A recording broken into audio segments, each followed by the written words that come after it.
From the front pages of your newspapers to your television screens, we bring you captivating stories, informative information, and giving you the most relevant, accurate information possible. This is The Headliner. Welcome, welcome. I'm your host, Nabila Jogi. Thank you so much for joining us, but I am not alone because today on this edition of The Headliner, we will delve deep into the issues making the headlines, and we'll be specifically zoning in on the illegality of alleged magnetic resonance machines, or the full body scan that has been hitting our headlines all week. But I am joined in studio to absolutely break this down and just navigate through it and the history of it and where we're going with it. And I am joined by a journalist, a fellow journalist who is also a health editor, and that is Byron Adonis Mutingwende. Good day. How are you?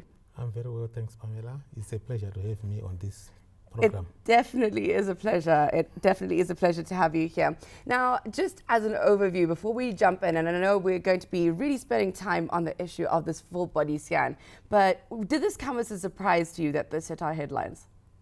No, it did not come as a surprise because the headline itself was also very interesting. Mm-hmm. You know, body scanning has been going on for a long time without people asking any questions. Our CT scans, we also go through even security checks at airports. Even when I was coming in here for this program, I went through a scan. So this has been ongoing, but there have not been questions about it. But I think, you know, the question marks come from, you know, we're used to seeing these scanning machines in buildings and places and, you know, not being sold or, you know, give the opportunities given to us on the sidewalk. And I think that's where the interesting part of the conversation comes through. But before we deep dive into that one, let's take a look at some other headlines that are hitting our newspapers this week. And we can have a chat about a few of those. Now, the first headline that we see this week, we are looking at the Herald. And this headline reads, Global Investments in Zim Shoot Up. Now, Zimbabwe last year attracted investments from at least 46 countries, a third more than recorded the previous year, while 615 new investors have been licensed, a jump of 130% compared to 2022, a senior official has said. Now, speaking during a stakeholder forum at the Zimbabwe Investment and Development Agency in Harare yesterday, Deputy Chief Secretary, Policy Analyst, Coordination and Development Planning in the Office of the President and Cabinet, Mr. Willard Munungo, said China remained the biggest investor in the country, with South Africa, the United Arab Emirates and Botswana among the new entrants. Now, Byron, what do you think about all of this investment that's coming into the country at the moment?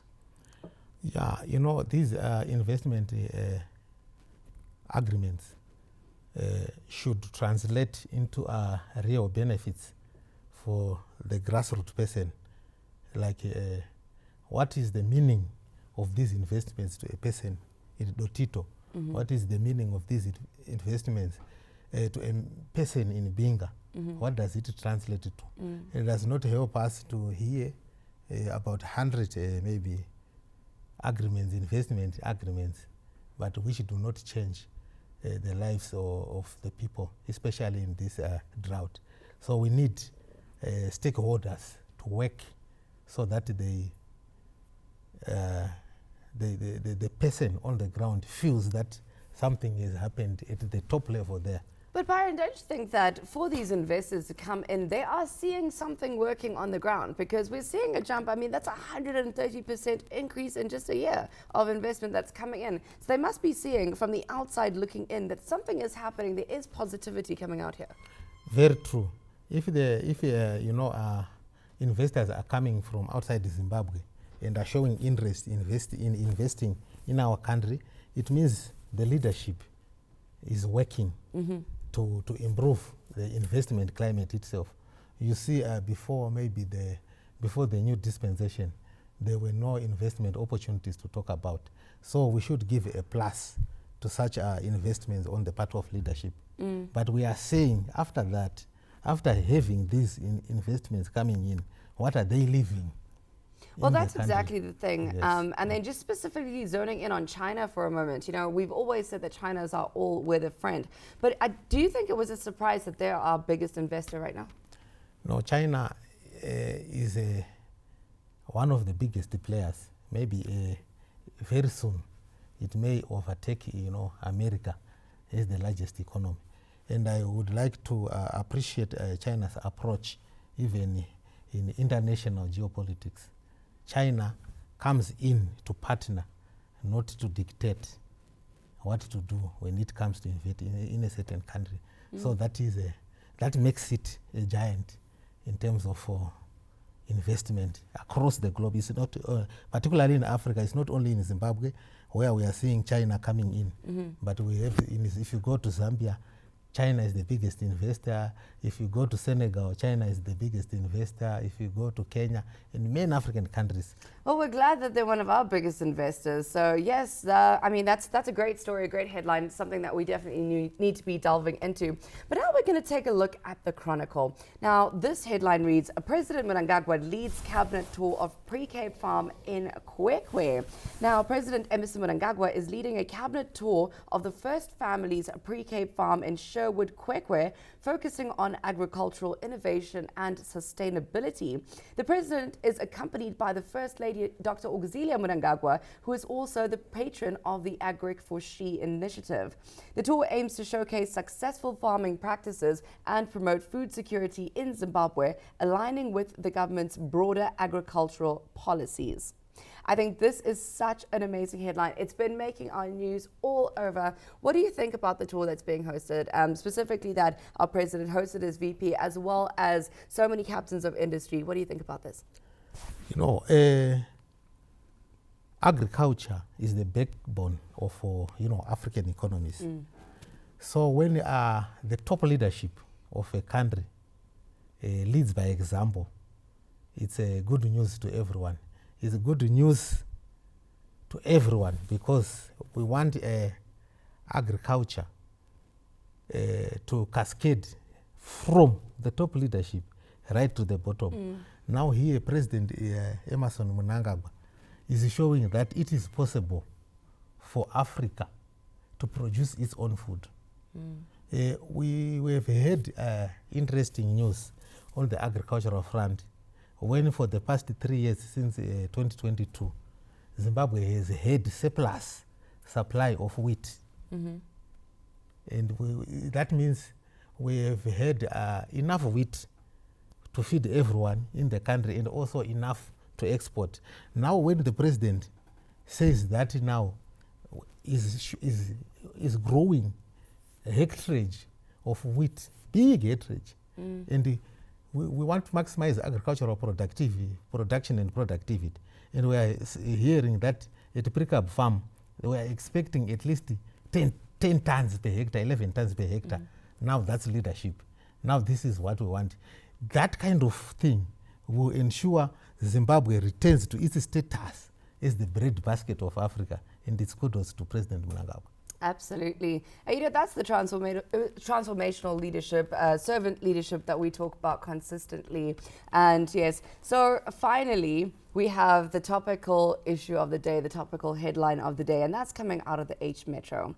And that's what our discussion today will be predominantly surrounded by.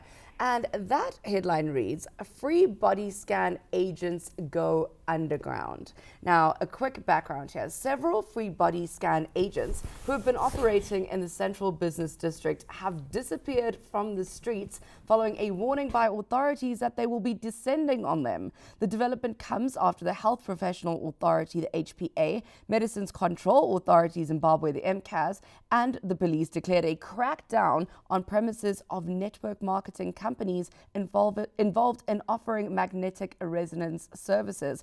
Of late, the agents have been occupying most corners in town, coercing people to get scans for free using machines called quantum analyzers or quantum resonance magnetic body biohealth analyzer machines to detect the presence of diseases, of toxins, and other underlying health conditions. While most of the results have not been accurate, the victims are virtually forced into buying the their herbs after being prescribed by these doctors. Now, we do know, Byron, that traditional medicine has been something that has been part of our culture since time immemorial. But now it seems like we're cracking down on some stuff. I think this is now a mix between Western medicine and traditional medicine. Quick thoughts on this one. Yeah, health is very important. A healthy nation is a wealthy nation. Mm-hmm.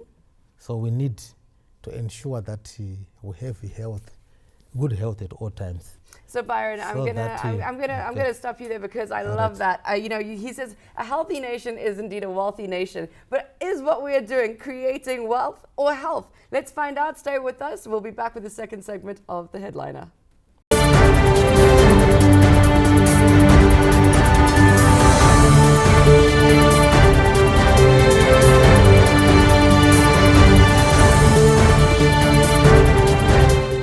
Welcome back. This is The Headliner. I am your host, Nabila Jogi. We are having a fantastic discussion today, absolutely not to be missed. We're zoning in on a headline that hit our 8 metro newspapers this week, and it reads, "Free body scan agents go underground." And to help me unpack this issue, I have in studio with me a fellow journalist who is a health editor as well. Byron, thank you so much for being part of the show today.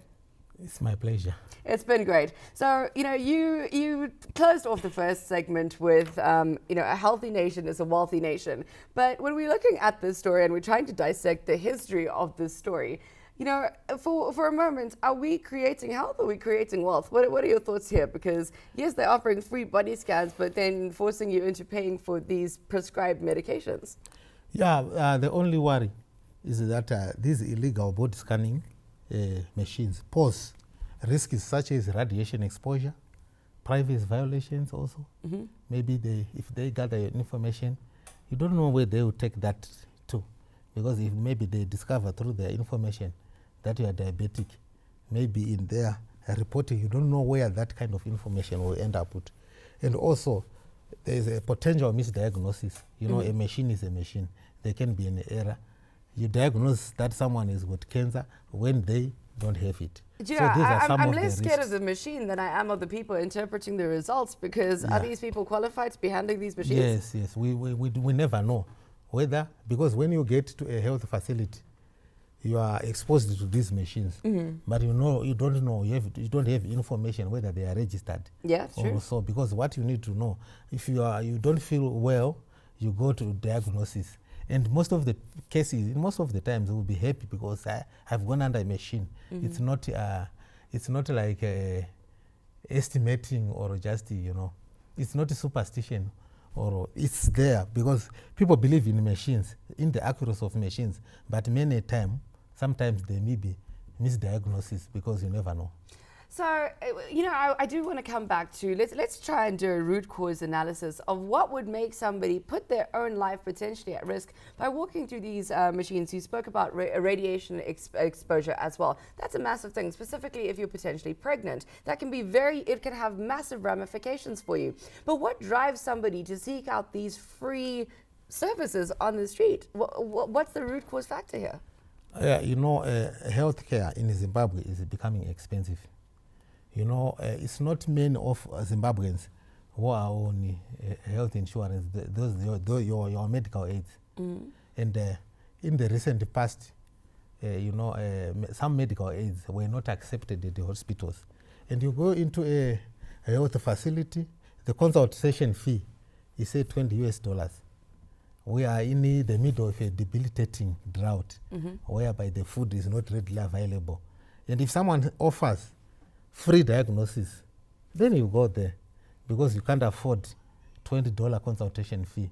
So this is the reason why people are making an influx to these, medical checkpoints so that they get to know about their health. But then doesn't it come back to the point that, in terms of educating our people, that it could potentially be, it's definitely more expensive to have a trial and error situation with your health, to be playing around with your health, going through these machines. You could walk in a fully healthy individual and walk out having potentially miscarried, or something terrible could have gone wrong because you've walked through something that is unlicensed, everything. Yes, I would like to, commend the Medical Control Authority of Zimbabwe, MCAZ, and our Zimbabwe Republic Police, ZRP, for coming together and, crack down on these errandi, health services providers who are using these machines. It should be regulated. We need our CT scans. Yes, we need our X-rays, but it should be regulated. We need to know where these machines are being procured from, so that we maintain the nation as health and as wealth as is possible. So what do you think that the regulated, the registered healthcare service providers and facilities could potentially do to ensure that people are dissuaded from these illegal and unregulated and unregistered vendors, for lack of a better word? Yeah, a journey of 1,000 miles starts with one step. So what they have done is important, because it's a deterrent measure.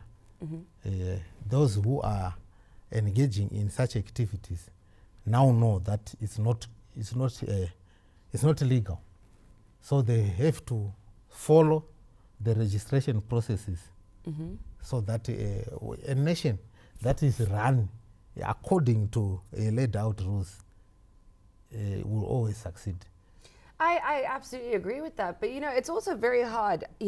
How many of us many of us have a GP that we see regularly or should be seeing regularly, but how many of us actually know where they graduated from, how authentic their documentation is? Somebody walks up to you and says, "Hi, I'm Dr. Nabila." You're like, "Hello, doc." You automatically assume that, yes, this person actually is a doctor. So how does the public at large not get duped by these people? Because if I come in wearing a white lab coat and say, "Hi, I'm doc, let me take a full body scan of you and it's free," how do I know, how do I figure this one out? Yeah, what you are talking about also hit the headlines recently at Pararenyatwa, a group of hospitals. A certain man masqueraded as a doctor and succeeded for many months, if not almost years. But he was subsequently, apprehended. So we need regular monitoring and checks at our health institutions. The health ministry should deploy officers who check on compliance, who check on even the track record of the health personnel at various medical institutions. That way, we'll monitor these errant and unscrupulous, pretenders. But when we talk about business in general, to be a flourishing business, you need uptake for your product. There needs to be a gap in the market that you fill. What has created this gap in the market? We spoke about the financial implications of all of these scans that we require, but there has to be a deeper cause to creating this massive gap in the market, because it's hit the headlines. Yes, Zimbabwe is known for producing competent health professionals. And because of the, skills flight to greener pastures, we have seen our nurses and doctors going to other countries in the region, South Africa, Botswana, and also to the UK. Recently, we have had also those people who do care work, flooding, UK markets, those who provide maybe the first primary care service, health primary care services are going there, out there, because we need to close that gap. But we are happy that our health training institutions, nurse training institutions, our medical schools are still churning out these graduates. But we need now to create conditions of retaining this workforce so that we bridge that gap. Well, closing the gap, bridging the gap is what we need to do. We've been having a very interesting conversation relating to a headline that hit our newspapers this week, relating to the full body scans that are being offered on our streets that have been done illegal. And we'll be going into the legalities of that in the third edition of The Headliner. My name is Navita Jogi. Stay with us.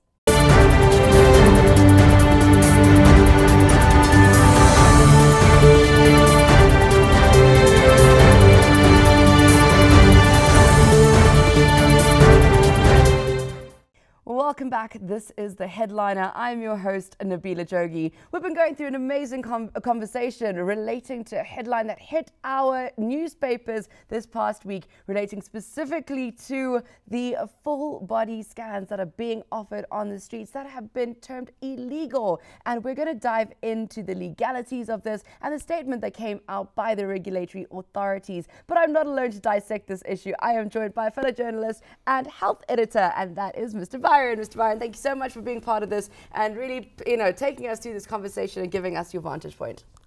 You're welcome. Right, let's dive straight back in and let's look at, so MCAS released, HBA MCAS released a statement regarding these full body scans. And specifically they stated that these pose a serious risk of misdiagnosis and mistreatment to the public. Now, when we speak about this, and we were trying to figure out what the root cause of people seeking out these free alternatives on the street, and we did obviously touch down on the financial implications of it, but we were trying to look, and then we came up with the skills gap as well that we're trying to close. What I would like our viewers to understand from this is the real sheer risk that comes out of putting yourself into that situation. And so I'd also just like to call into being, Byron, the Health Professions Act, which is Chapter 2719, and specifically relating to Section 126. And that stipulates that anyone who is not registered on the designated register who, for gain, practices a profession or calling, pretends by any means whatsoever to be on the register, or uses any name, title, description, or symbol indicating or calculated to lead persons to infer that he is a member of a profession or calling of which a designated register is kept, shall be guilty of an offence liable to a fine or imprisonment or both. Therefore, diagnosis and prescribing should only be conducted by qualified and licensed personnel. Now, Byron, you brought up the historical, well, not really historical, but a story of a man that was masquerading as a medical professional at the Paranyatwa group of hospitals. What can we say to our public to just use as checkpoints and check balances when you are dealing with your medical service provider? Because, we see, like I said in the second segment, we see a white lab coat and a stethoscope and we automatically think doctor. What can we do here? Tips and tricks. Health care providers, patients and individuals should be cautious when undergoing body scanning. They should ensure informed consent and report any suspicious activities. So if our public, if you hear that there are people providing, herbal remedies and they are using these machines, the first thing is to report, check with the Medical Control Authority of Zimbabwe whether those people are registered or not. That is the first step. And also inform our local But Byron, before we go to that, I just want to I want to counter you there for just a second. The reality of it is people find out by other people finding out and people telling them that's how it works, right? So my sister went and saw this person and she got healed of this. You need to go and see that person. So how do we break that, tell each other what to go and where to go, that chain, that cycle? Because I think that's where it's coming from. That cycle has been there. Even nowadays, if you realize herbal remedies are also, becoming popular. They say they cure cancer and so forth. But I've seen patients, relatives, who have used those herbal remedies recommended by our colleagues, but they still die of breast cancer, they still die of cervical cancer, they still die of prostate cancer. So we need to be inquisitive.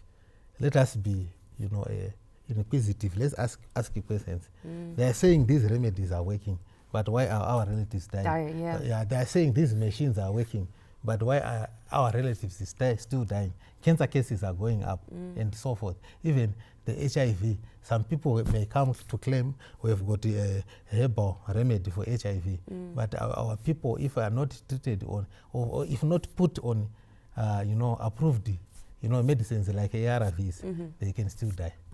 Yes, and so that's the predominant part, is the actual ramification on the patient. But let's just zone in for one quick moment about privacy. I mean, we've got Privacy Compliance Act, and we know that medical information is a highly personal set of documentation. Let's talk about the ramifications of potential leaks of people's medical history. Yeah, this is what I maybe alluded to earlier. Yeah. When we started this conversation, to say that as patients, we don't know where the person that we give our health information will take it to. So we need to, this is where regulation comes in, where the Medical Control Authority of Zimbabwe, for example, should come in. The health practitioners, the traditional medical control authorities and so forth, they should come in, work together and regulate these practitioners so that we don't end up with these risks where our information is not secured. But do you think that people actually have an understanding of why that information is so critical and so vital and so protected? Because, you know, we're in a generation where we are giving out our information left, right, and center. Hence, AI is actually becoming a thing because we are giving the information to AI. That is what we are doing as a people. So do people realize that the ramifications of it? People don't. When you are a patient, when you are not feeling well, your preoccupation, if you have a headache, is maybe when I get aspirin or when I get diclofenac, I will be treated as immediately as possible. But you still, they tell you, when you get to a medical practitioner, they tell you about your medical history. I have had headache for the past three days. I have a running nose. I have a sore throat. Such things. This information will be, they don't know that this information will be documented. And so they are unaware of the ramifications and implications of sharing such crucial information. Yeah. So it's they break the privacy to their health unknowingly or inadvertently. So we need to educate our people on the value of maintaining privacy around our health lives. Now, let's talk a bit about medical technology. And, you know, 20 years ago, this wouldn't have been an issue for anyone. And quite potentially, we have not moved with the times. So what do we now do with the enhancement of medical technology? And, you know, people need to be taught about this. Yes, we understand that there is devolution that is happening and we are expanding into our smaller cities. But do you think that education in terms of medical side of it, the medical world, is vital? Because I think it is. Yes, medical advances in terms of technology are very important. You know, when the COVID-19 outbreak came, we needed those machines to maybe treat our patients with, you know, they have accuracy. What does the person need? Is they have accuracy in terms of identifying the problems. But sometimes the unforeseen challenges also have got to do with the other effects, like the radiation effect that I was talking about. You don't know what those that radiation emitted into your body does. You were talking now, you gave an example, maybe a pregnant woman can get her baby affected through that radiation light. Yeah, when you go into an MRI screen or whatever. Those are some of the downsizes of the technology. But in terms of precision in accuracy and detection, I think machines are okay. But those are some of the limitations. Absolutely, they definitely are. And Byron, you know, just one last question before we wind this up. In terms of us as the media, what do you think our responsibility is when it comes to reporting on issues such as this? Yes, our media, our role as journalists, we play a crucial role in exposing and preventing such things like illegal body screening. That is our role. We warn, we educate. So that is our role. We need to write about these things, raise awareness, and also promote accountability. not only in terms of the service providers, medical service providers, but accountability even in terms of the policymakers. What laws are they putting in place so that the health sector is safe for all? Because we need a safe health sector, competent, safe health sector. So it's accountability should be demanded by journalists from all stakeholders. Absolutely. Yes. You know, Byron, thank you so much. You have been an absolutely amazing guest. I have thoroughly enjoyed having this conversation with you. And I'd just like to round it up very, very quickly. We have been zoning in on the headline that made the H Metro this week. And that headline was to do with the free body scans that are being offered in the CBD, and how the MCAS has come out with a very, very strong statement and taken a really, really big crackdown. And we've seen these offers come off our streets really, really quickly. But just, you know, in capping this out, as people on the streets, protect yourselves. You do have a right to inspect a medical practitioner's practicing certificate. They need to be in possession of one. This comes straight out of the statement from MCAS, and it states that you could only be seeking medical advice and treatment from registered health professionals and institutions, and these can be identified by the possession of a valid practicing certificate from the practitioner's respective council, and a license issued by HPA for registration purposes, and an MCAS license for both person and premises. And it is an offense for an unlicensed individual to diagnose, to treat, and to sell medicines to the public if they are not in possession of a valid practicing certificate. So make sure that you are asking for this. Protect yourself first. And to the media sector, make sure that you are reporting as much as possible, enhancing the accountability, raising awareness around such crucial, vital issues that can potentially save millions and millions of lives. We do love tech, but tech has its downfalls, and this has been one of the most interesting conversations that I've had surrounding the medical fraternity. But I will leave you with the final paragraph of the MCAS statement. In conjunction with the Zimbabwe Republic Police, the two authorities will be undertaking investigations and confiscating all such offensive equipment, as well as prosecuting the persons operating the said machines illegally. At the same time, the medicines will be confiscated, both registered and unregistered, from unlicensed persons and unlicensed premises. This is the warning. Heed the call, don't heed the call, but the ramifications will come after you. So please, to the individuals, protect yourselves, and to those on the streets, heed the call. The crackdown is real. This was the Headliner. My name is Nabila Jogi. We'll see you next time.